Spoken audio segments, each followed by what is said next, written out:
Conexão Bet está de volta ao vivo aqui do Expo Center Norte, dentro da 29ª edição da Bet Brasil, trazendo assuntos relevantes e de conteúdo para vocês. Olha, agora a minha convidada é a Sara Wagner York. Ela é 3 vezes formada em letras, jornalista, pedagoga, professora e pesquisadora. Sara, bem-vinda! Obrigada, que coisa boa estar aqui. E que Maravilha. bom a gente poder conversar um pouquinho sobre tanta coisa que está acontecendo hoje e num evento dessa dimensão, né? Exatamente. Muito obrigada. A gente vai falar do seu painel, do seu livro de desigualdades, de preconceito. Mas antes de tudo isso, quero que você se apresente para o nosso público, explique esse 3 vezes formado em letras e conte um pouquinho da sua história. Eu acho que eu sou professora desde sempre. Ainda muito jovem, eu comecei a fazer dança e teatro. E foi justamente no teatro e na dança que eu aprendi a fazer talvez o que eu faço de melhor hoje, que é ser professora. As minhas primeiras turmas, eu fazia balé, eram de baby class. Depois, quando eu fui fazer teatro, as minhas primeiras turmas eram de aquecimento corporal e prática de interpretação. Dessa forma, eu me tornei professora de teatro. Mas sendo travesti, sendo uma mulher trans, tudo isso era muito complicado. Tanto que em 1996, lá vai ano, né? Eu, mesmo ganhando um festival nacional de teatro na cidade que aconteceu, na cidade de Belo Horizonte, eu não consegui receber o prêmio. Porque ser travesti naquele momento não era uma coisa que significava boas coisas no nosso mundo, né? As práticas eram muito, elas não eram nem um pouco inclusivas, né? Durante os anos 80 e 90, com o advento de doenças como ISTs, como AIDS e HIV, a população LGBT foi a população mais marginalizada e estigmatizada em toda a história. Então, por exemplo, ser um homem afeminado, ser um homem gay, ser uma travesti era do campo do impossível de estar em certos espaços. Em certos espaços, abre aspas, todos os espaços. Se já é hoje, imagina, né? Sim. Um pouco mais para trás, na linha do tempo aqui. E olha que você hoje, estamos conversando aqui como 2 comunicadoras de igual para igual. Exato. Eu não me sinto nem menor nem maior, você também não. Nós estamos falando a mesma língua, você sabe que pode aprender comigo, eu sei que posso aprender com você. Mas naquele momento pairava sobre o entendimento coletivo social essa estrutura de que pessoas como eu não tinham o que ensinar, senão práticas muito específicas, né? De cuidado ou do fazer em artes. Então, o humor, o piadístico, as pessoas trans, as travestis que fazem programa de auditório, de teatro, para pessoas rirem, essas eram as práticas que eram possíveis, né? A gente chama isso hoje de transfobia recreativa, que é eu contar uma história de uma travesti. Ai, fulano ficou com uma mulher trans, será que ele sabe que ela era mulher trans? Ha, ha, ha.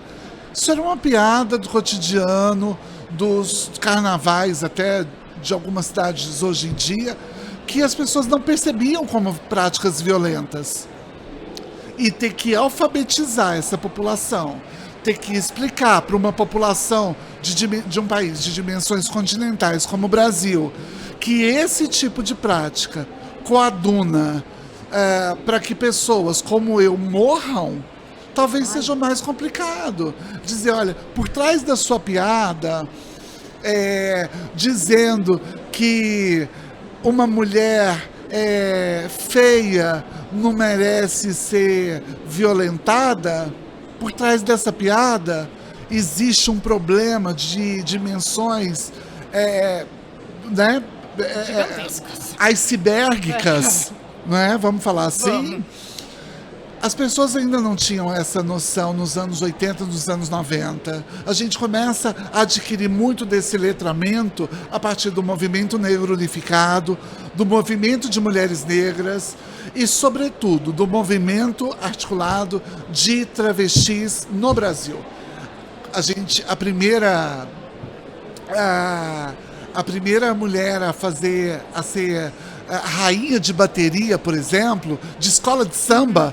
Quando a gente fala de escola de samba, a primeira que vem à nossa cabeça são divas como Luma de Oliveira, não sei, tantas, Viviane Araújo, né? Essas mulheres. A primeira rainha de bateria foi uma travesti, foi Heloína dos Patins, Heloína dos Leopardos, perdão. Então imagine como a gente conseguiu borrar a nossa história de modo com que pessoas como eu, que são professoras, pesquisadoras, tantas outras coisas, né? Eu sou avó, pudessem ser apenas uma coisa e ter uma única leitura. É contra isso.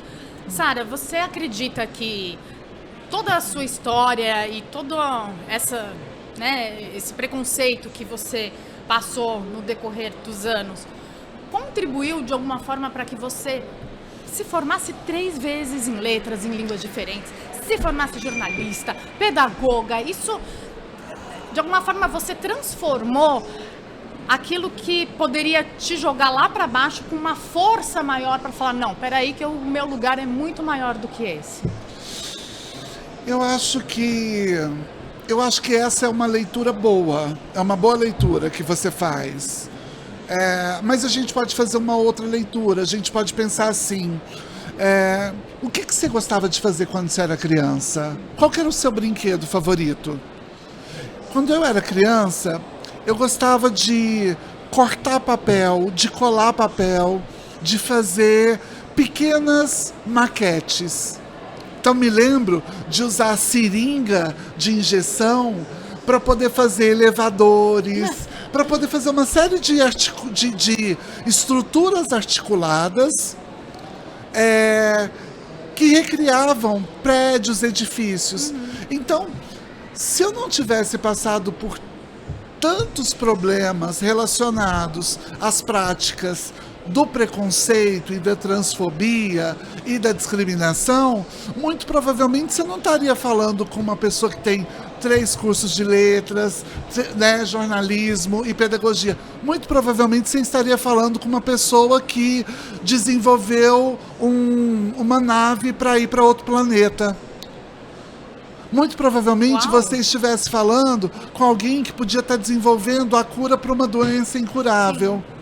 Muito provavelmente você poderia estar falando com uma grande engenheira ou arquiteta que estivesse desenvolvendo prédios super desenhados para além do que Niemeyer fez.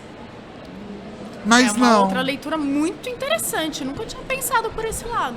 Mas não, né? Achataram tanto que o fato de querer fazer e refazer, acho que muito mais dialoga com as estruturas desse sujeito que é o próprio impostor de si mesmo, né? Um sujeito que é desacreditado, do que nessa pessoa que realmente ativou tanta potencialidade. Eu não queria ter ativado potencialidades com 3 cursos de letras.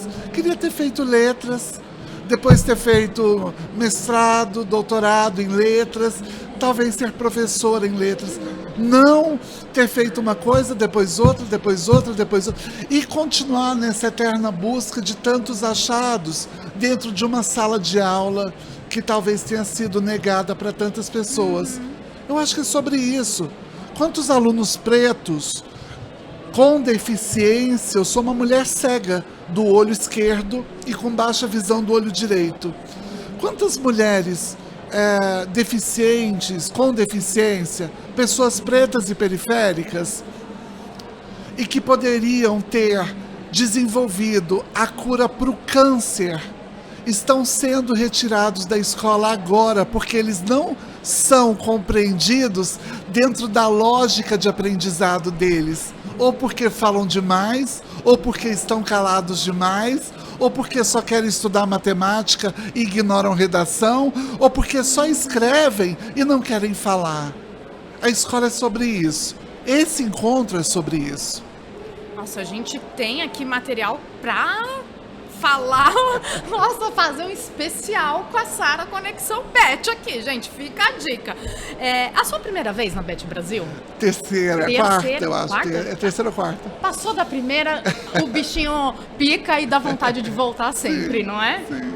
Bom, eu tenho um dado aqui que você, hoje inclusive, participou do painel Todos Somos Diversos, a escola como espaço de inclusão e respeito. Isso que a gente comentou aqui já fez parte desse painel, certo? Isso, eu acho que já fez. Acho que a gente está olhando ainda assim. Nós ainda estamos olhando para as pessoas assim, eu sou travesti, você entendeu isso, né? Você entendeu que eu sou mulher trans. Sim. Aí você entendeu. Mas e se eu falasse para você, mas você também é? Eu também sou? Será que você entendeu que você também é? Não, eu acho que não, Sara.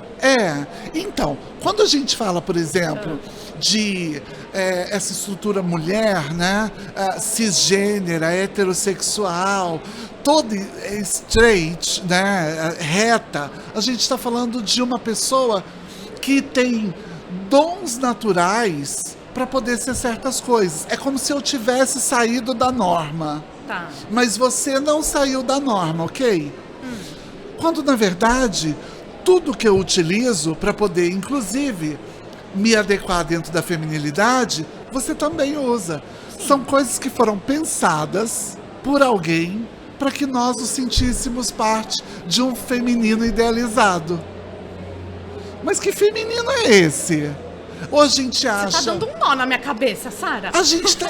mas é sobre isso. Será que a gente tem noção que do sapato que a gente está usando, ao perfume que a gente escolheu, existe alguém pensando o que é masculino e feminino por nós? Do corte de cabelo ao blush, será que tem alguém... As pessoas percebem que elas estão se travestilizando. Essa roupa é de homem, essa aqui é de mulher, essa aqui é do... Elas têm noção que elas estão se montando? Porque eu fiz isso hoje de manhã. Eu me montei, como você. Sim. Só que eu me montei deliberadamente e sabendo disso. Quantas pessoas têm essa noção? Nunca mais vou me trocar agora na paz, entendeu? Agora toda vez que eu for colocar um brinco, eu vou ter... É sobre isso. Incrível isso. Quem desejou esse brinco pra você? Né? Para que você, inclusive, achasse que esse desejo era seu. Porque é sobre isso. É sobre o que é a escola? É o lugar onde você ensina, na máxima de Paulo Freire, o indivíduo a ter uma leitura crítica sobre as coisas. O que é leitura crítica? É questionar de onde que vem o meu desejo. Por que eu quero isso? E quando nós temos os nossos desejos capturados, a gente perde noção de quem a gente é. Por isso que as pessoas pegam o Instagram, as redes sociais, o Facebook, o TikTok, o YouTube e tantas outras redes sociais, e entendem que tem um monte de informação e aquilo pode despertar tanto desejo potencializador como desejo de depressão. E agora a gente pega, usando esse teu exemplo de redes sociais e até na sociedade de hoje, você acha que ela ajuda a gente conseguir ver e ter esse pensamento crítico que você colocou agora, que eu realmente nunca tinha pensado por esse lado, já valeu a minha entrevista aqui? Ou você acha que, pelo contrário, eles reforçam os estereótipos? Eu acho que esse é o pensamento crítico. Isso é a máxima freiriana, isso é a máxima das grandes autoras, Sueli Carneiro, Conceição Evaristo, Nilma Lino Gomes, das grandes mulheres que pensaram a educação brasileira, Jane Paiva, né, que é uma curriculista. É pensar exatamente o que é, até onde isso é meu e até onde isso aqui é uma coisa que foi plantada para que eu goste disso. Não tem problema nenhum você gostar de alguma coisa que foi implantada. Mas saiba disso. Ter a consciência disso. Exatamente. Então, saber ter essa consciência é que é o nosso maior desafio hoje. Por que o ChatGPT é a discussão do momento? Porque a gente está discutindo não quem pode produzir um texto para nós. Nós estamos discutindo quais os critérios de apresentação, pedido e formulação desse texto. Então, o problema não é você usar o ChatGPT, muito pelo contrário, a gente quer incentivar alunos a utilizar a inteligência artificial. Nós queremos que os alunos façam isso, mas nós queremos que ele faça com um rigor e com uma compreensão de que a captura da estrutura tem que ser dele, de autonomia, Sim. E não de uma máquina que vai fazer isso por ele, dando crédito, inclusive, por mais que a gente saiba que as máquinas não serão creditadas, né? Essa é uma máxima, inclusive das discussões de IA, mas essa estrutura precisa ser do sujeito pensante, precisa ser daquele que pensa.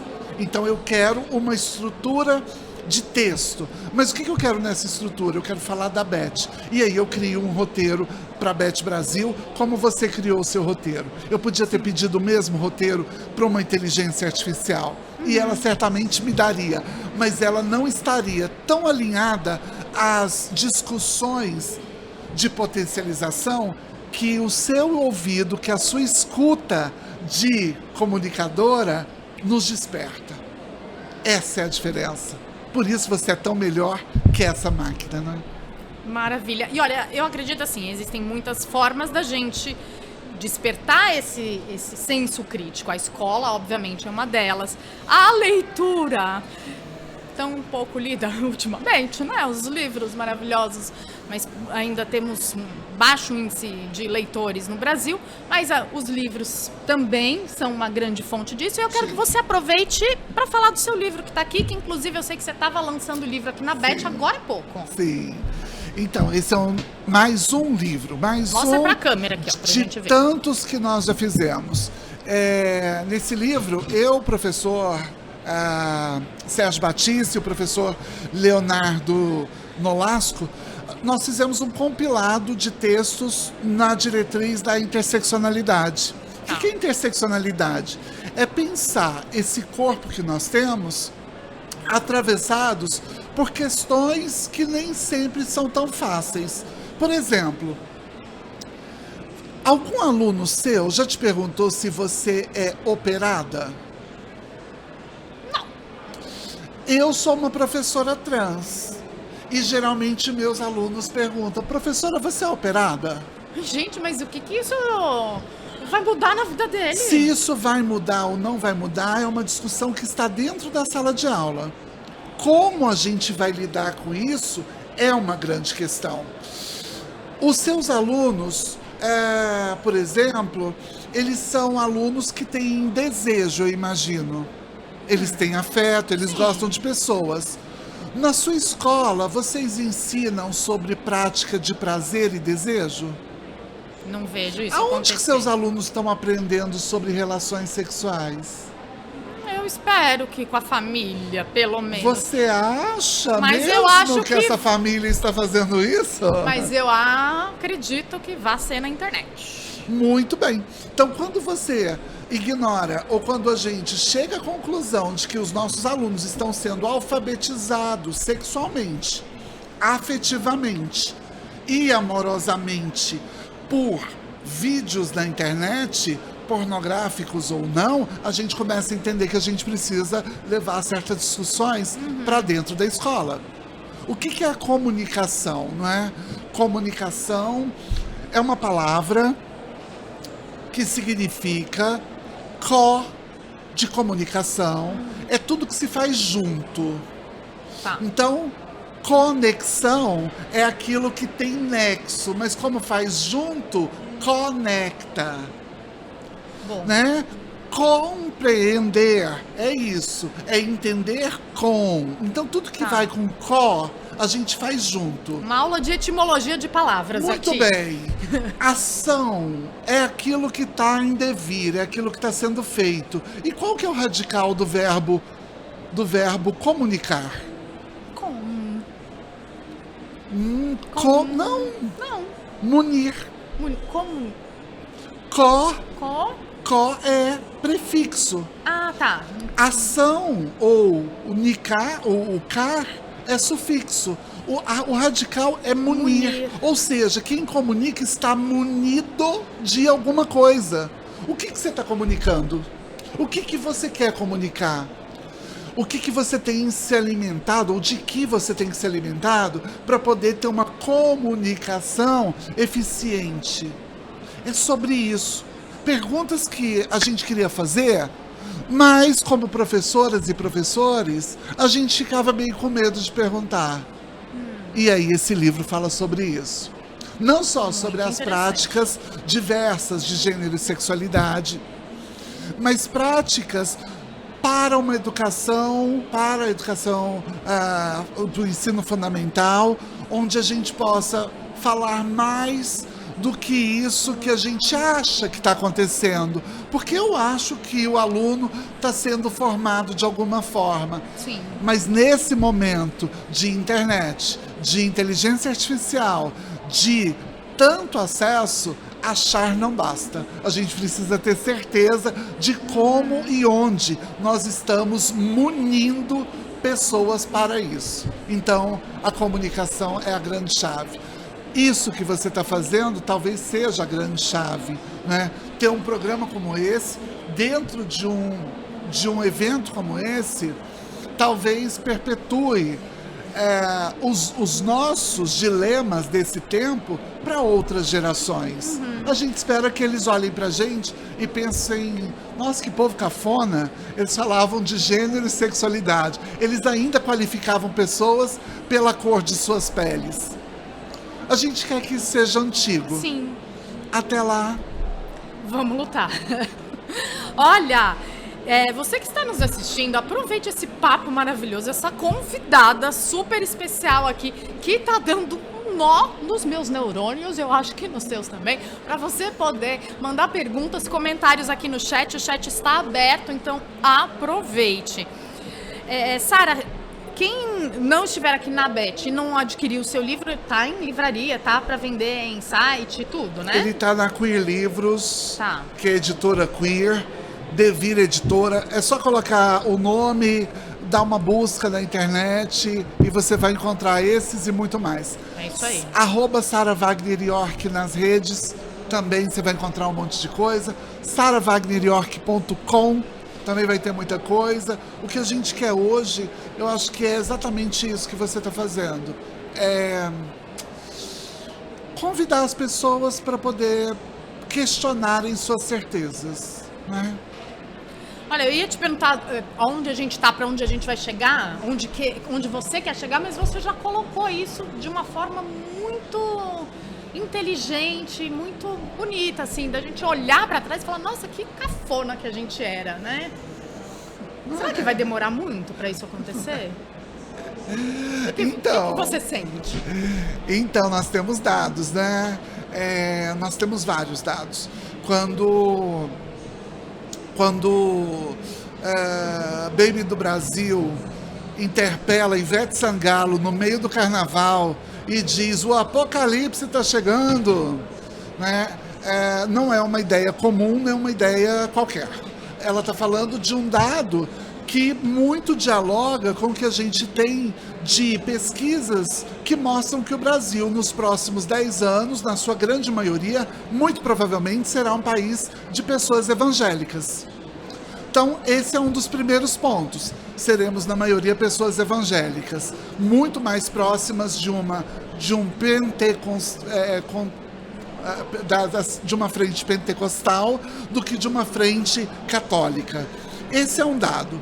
O segundo dado é que nos próximos anos nós teremos, no Brasil pelo menos, né, muito provavelmente mais de 500